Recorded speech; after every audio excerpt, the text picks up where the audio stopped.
¿Cómo están? Muy buenos días, bienvenidos. Son las 8 de la mañana con un minuto y comenzamos Agenda Económica. Gracias por acompañarnos a esta hora de la mañana, comenzando este día miércoles en esta semana cortada por el feriado. Vamos a ir de inmediato a nuestro resumen de noticias y adelantamos algunos de los temas que vamos a estar revisando en profundidad durante esta edición. Lo que está ocurriendo en la fundición de ventanas, por supuesto, que es un tema muy importante para seguir durante el día. El paro que ha convocado los trabajadores de Codelco, no solo los de la fundición, podría generar perjuicios importantes para la minera estatal en el contexto del proceso de cierre que ha anunciado el directorio de la minera para la fundición Ventanas en particular. En solidaridad con los trabajadores de esa sección es que están llevando adelante esta paralización los trabajadores de Codelco, que podría tener un costo, ojo, de cerca de 30 millones de dólares diarios, de acuerdo a estimaciones que hizo el economista Germán González, investigador de Clapes UC, y publicados hoy día por el diario El Mercurio. Todo esto en un momento donde el gobierno está tratando de llegar a algún tipo de acuerdo con los trabajadores para evitar las movilizaciones. Ya estaremos con los detalles en vivo de lo que está ocurriendo en Quintero con Giselle Vergara en unos minutos acá en Agenda Económica.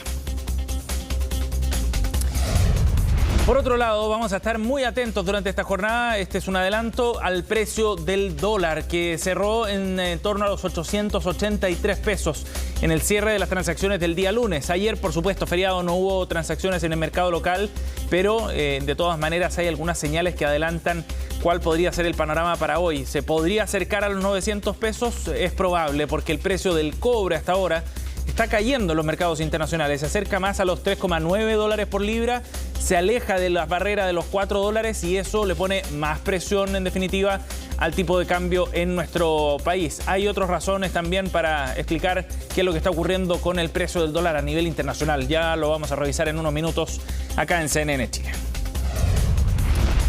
Bueno, y vamos a conversar también sobre la información que llega desde a nivel internacional, desde Bank of America, este banco de inversiones norteamericano, que ha emitido un nuevo informe con sus proyecciones económicas para nuestro país y ven una probabilidad de recesión para Chile en el año 2023 cercana al 40%. Esa es la estimación que está haciendo Bank of America. Las razones, fundamentalmente la afectación del proceso inflacionario en nuestro país, el alza de tasas y además la incertidumbre política, dice Bank of America. Ojo, porque el escenario global también se empieza a complicar en la medida que hay más voces que plantean también la posibilidad de una recesión en los Estados Unidos. Ese dato ha sido ratificado por distintos analistas. Deutsche Bank también emitió un informe en esa línea, adelantando que incluso podría ser más profunda de lo pensado inicialmente esta contracción. Ya revisaremos más en unos minutos.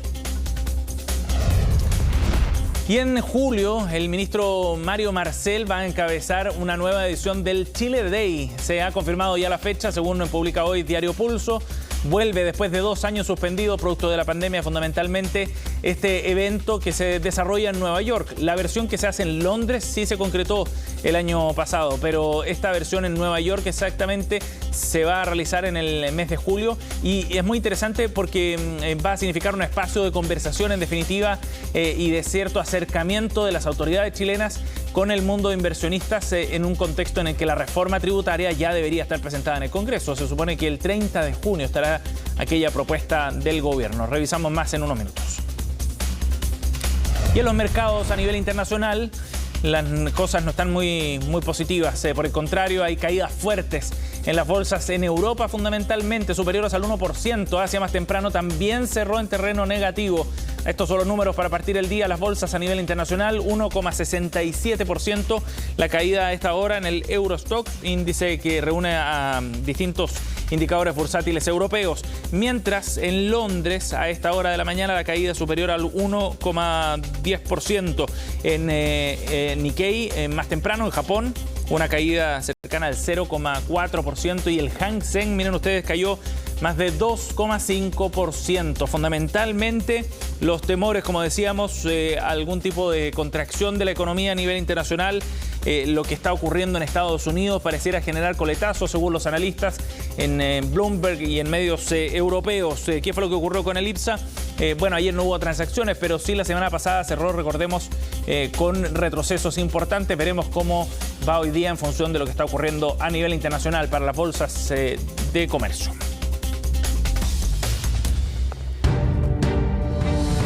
Bien, 8:06.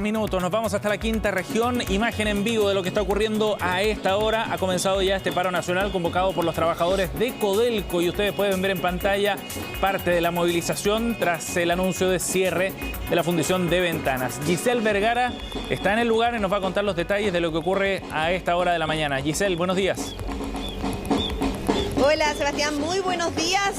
Sí, como ustedes pueden ver en pantalla, esta es la imagen pasada a las 8 de la mañana, una movilización que comienza muy temprano, que ya a las 12 de la noche de manera simbólica se cerraron las puertas, también se le puso candado a los principales accesos para mostrar con esto que el paro nacional comenzaba durante esta mañana y de manera simbólica parte con este acto acá en la división de Codelco Ventanas, en esta fundición donde cada vez son más los trabajadores que llegan para plegarse a esta movilización, una movilización que de manera momentánea suspende el tránsito acá en el sector y que evita que vehículos puedan transitar, pero todo de manera momentánea. Están conscientes de que generan una molestia a quienes circulan por el sector, que van a sus lugares de trabajo, etcétera, pero también lo han manifestado que la forma de hacer que esto se haga más masivo aún es sacar el conflicto también a las calles, y así lo han hecho durante todas las jornadas desde la noche de este viernes, cuando se conoce la decisión del cierre de esta fundición. Tú lo adelantabas en los titulares, es un cierre que genera importantes pérdidas para los trabajadores, por supuesto, y este paro también genera grandes pérdidas económicas para el país. Y así también lo entienden los trabajadores y dicen que hoy día, si no hay inversión, la única forma de revertir esta situación y de presionar es paralizando las actividades de todas las divisiones de nuestro país. Durante la mañana, muy temprano, conversábamos con uno de los dirigentes de trabajadores, en este caso de trabajadores contratistas, el presidente de los trabajadores contratistas, que nos señalaba lo complejo que es para ellos verse enfrentados a esta situación, una situación que ya se ha manifestado por parte del gobierno, asegura puestos de trabajo a quienes son planta de la empresa Codelco, pero los subcontratados no. Entonces decían, ¿qué pasa con nosotros? ¿Qué pasa con los trabajadores? ¿Qué pasa con ellos? Finalmente nos señalaba, se les asegura 5 años de trabajo mientras se cierra la fundición por completo, pero después, ¿qué va a pasar? Y son muchos los trabajadores subcontratados que tiene esta división. Pasemos a revisar declaraciones precisamente de David Torreblanca, el presidente del Sindicato de Trabajadores Contratistas.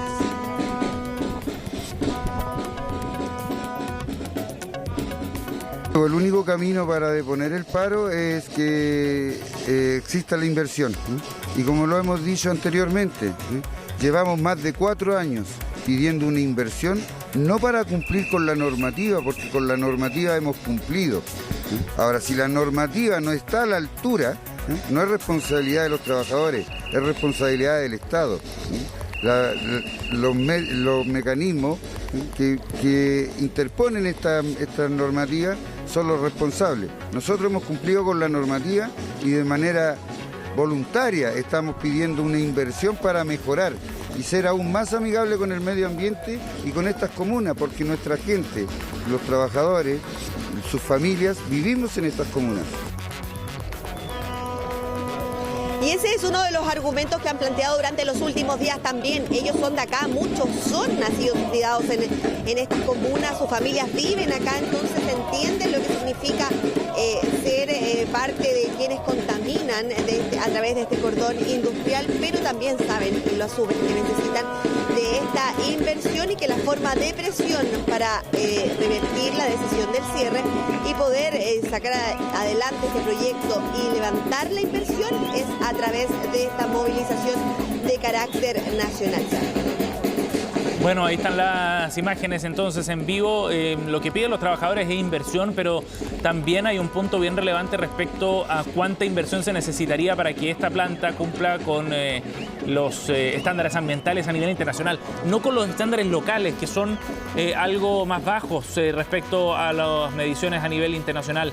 Y ese nivel de inversión es mucho mayor a estos 54 millones de dólares de los que se ha hablado efectivamente. Además hay una señal política, Giselle, también se entiende en la decisión del directorio de Codelco, respaldada por el gobierno, de llevar adelante este cierre. Son muchas las empresas que están ahí en el sector, pero esta sería la que daría el primer paso, digamos, en ese proceso de cierre de parte del cordón industrial que está ahí en Quintero Puchuncaví.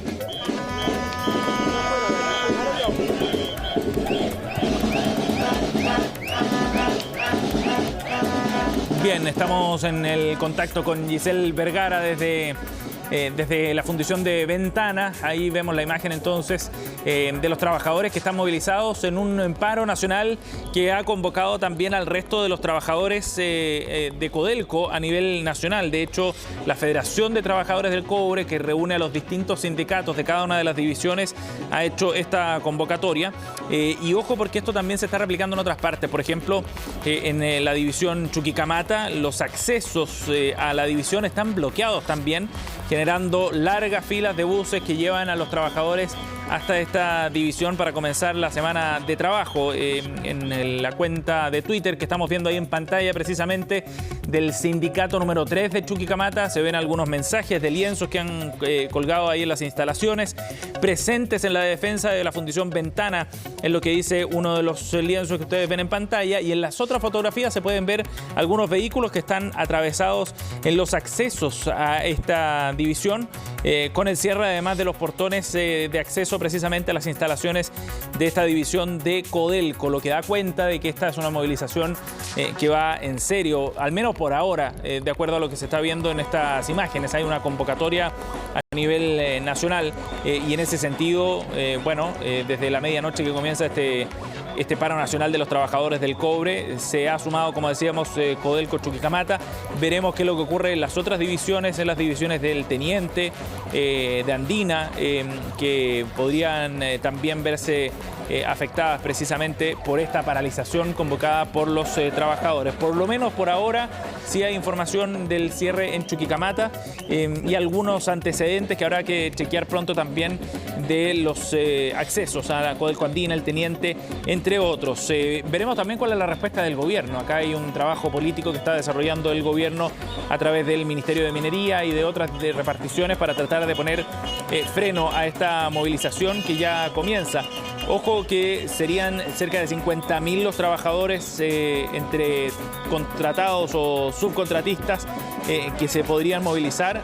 No sería descartable ver también a otros sindicatos movilizarse, pues esta ha sido una movilización que ha sido respaldada también por la CUT, la Central Unitaria de Trabajadores, y porque además en ese cordón industrial están otras empresas también operando ahí en la zona que podrían eventualmente seguir un curso parecido. Por ejemplo, pensemos en la Empresa Nacional del Petróleo, que también podría de alguna manera verse afectada por decisiones que se vayan adoptando en el proceso de tratar de recuperar esta denominada zona de sacrificio ahí en el borde costero de la Quinta Región. Giselle Vergara está en el lugar y vamos a tomar contacto con ella más adelante también para seguir actualizando la información sobre esta movilización. Ha comenzado ya el paro nacional de Codelco.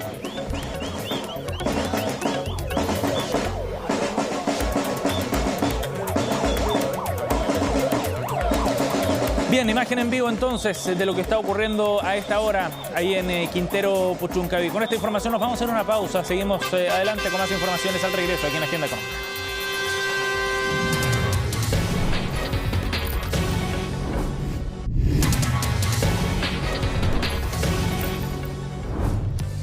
Bien, estamos de vuelta, 8:18, y queremos seguir profundizando en esta decisión que ha adoptado el directorio de Codelco de cerrar la fundición Ventanas. Hay distintos actores que están preocupados por este tema.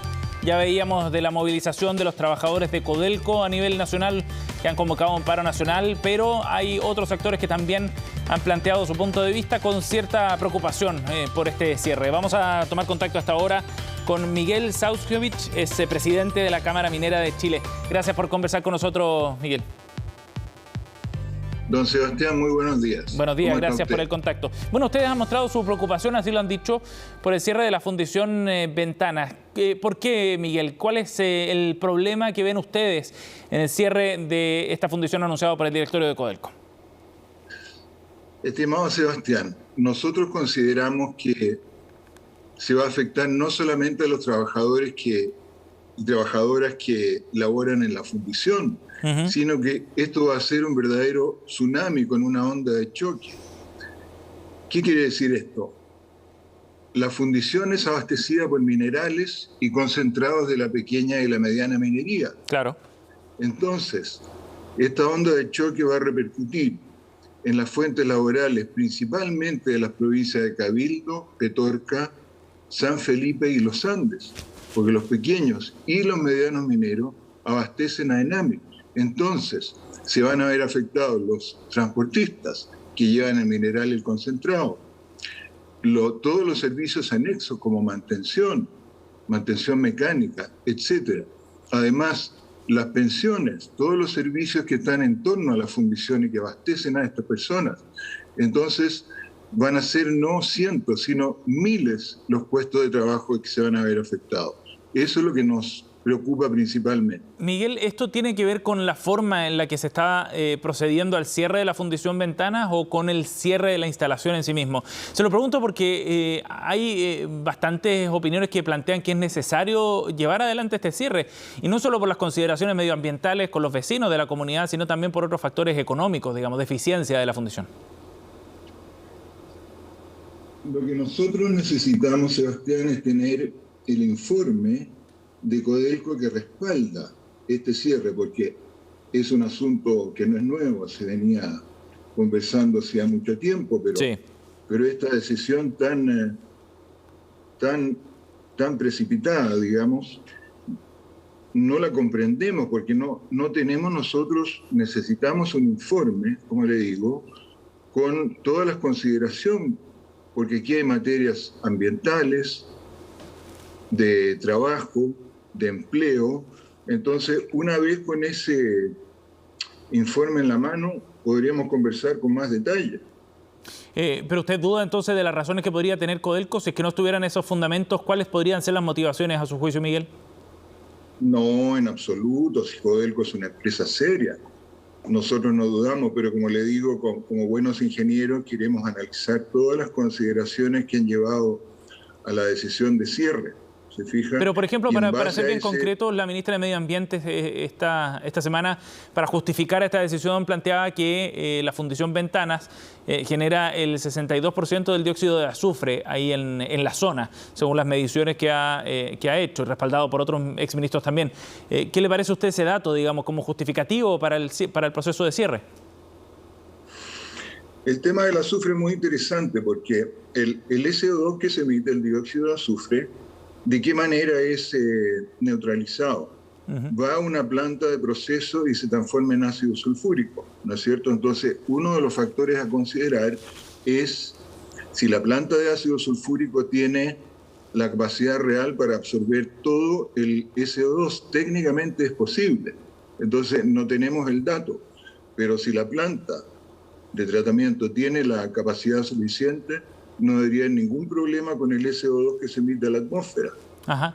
Miguel, más bien debería capturarse en su totalidad. Sí, Miguel, el problema respecto a las inversiones que se necesitarían para poder capturar la totalidad de las emisiones tiene que ver con el monto de la inversión, ¿no? El profesor Gustavo Lagos, aquí en Agenda Económica el lunes, planteaba que se necesitaba más de $1.000 millones para poder hacer una inversión de ese tipo. ¿No resulta ese otro argumento también favorable a la decisión de cierre? Bueno, $1.000 millones equivale a la inversión en una planta completa, digamos, una nueva fundición de cero. Claro, por eso lo planteaba en esos términos, profesor. Claro, pero no se requiere esa cantidad para mejorar la captura de los gases, en ningún caso. He leído que Codelco ha invertido estos últimos años alrededor de $150 millones en mejorar la captura de los gases, pero como le digo, le vamos a pedir oficialmente a las autoridades que nos entregue el informe para ver por qué estos 150 millones no han sido suficientes para capturar la totalidad de los gases. Nosotros como Cámara Minera de Chile queremos aportar a este proceso. No estamos para criticar, queremos aportar con nuestra capacidad profesional. ¿Se fija? Miguel, respecto al rol que juega la Fundación Ventanas, usted hablaba en el comienzo del efecto que esto puede tener en la generación de puestos de trabajo en pequeñas y medianas empresas. ¿Podría explicarnos cuál es el rol que cumple la Fundación precisamente para las empresas de menor tamaño en el sector minero? Por supuesto, la Fundación recibe minerales y concentrados de decenas de productores, pequeños y medianos, porque está el monto de inversión requerido, que ni siquiera una empresa puede financiar una fundación por sí sola. Y como usted sabe, en 1964 se inauguró esta fundación precisamente para copar esta demanda. Es decir, sin Fundación Ventanas, prácticamente no tendríamos pequeña y mediana minería en las 4 provincias que le mencioné y en otras, pero esas son las 4 principales. ¿Se fijan? Desde entonces, ese punto de vista, encadenamiento... como una decisión estratégica, ¿qué implicancias tiene entonces el cierre de la Fundación Ventanas como una decisión estratégica para el desarrollo de la industria minera a ese segmento, Miguel?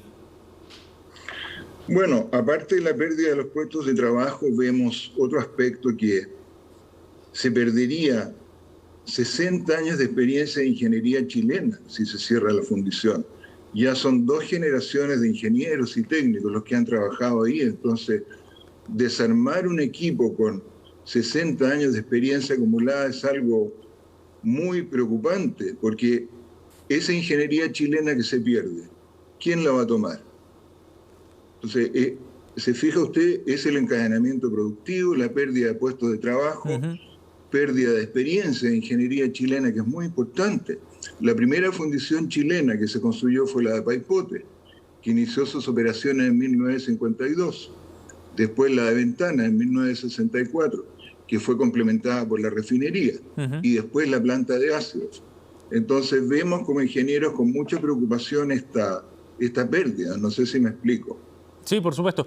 Miguel, una última pregunta. ¿Existe la posibilidad de que se pudiera llevar este proceso, este trabajo, el de la fundación, al extranjero, como se ha planteado también, la posibilidad de utilizar tecnología de punta y más eficiente desde el punto de vista económico en otras partes del mundo, en China, por ejemplo?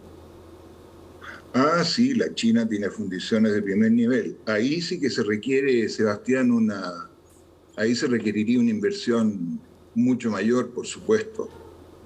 Pero esto hay que mirarlo con una visión de Estado, a algunas décadas plazo, ni siquiera años. Es lo que nosotros estimamos. Décadas plazo. El plazo de 5 años que está planteando el gobierno, entonces, el directorio de Codelco, para el cierre de la fundición, ¿no alcanza para poder generar un reemplazo, un mecanismo de reemplazo para esta fundición? Yo estimo que no, es demasiado corto. Se requeriría más. Vamos a hacer un estudio en la Cámara Minera y proponer nuestras opiniones. Como le digo, nuestra intención es de colaborar con las autoridades. Por el bien de todo el país. Sí. Miguel Sauskevich, muchísimas gracias por conversar con nosotros a esta hora de la mañana, para aportar otra mirada también sobre este debate. Muy amable. Muchas gracias, que tenga buen día. Hasta luego. 8:28, estamos cerrando Agenda Económica. Gracias por acompañarnos. Ya comenzamos Noticias Express, Conferencia Soltofe en minutos.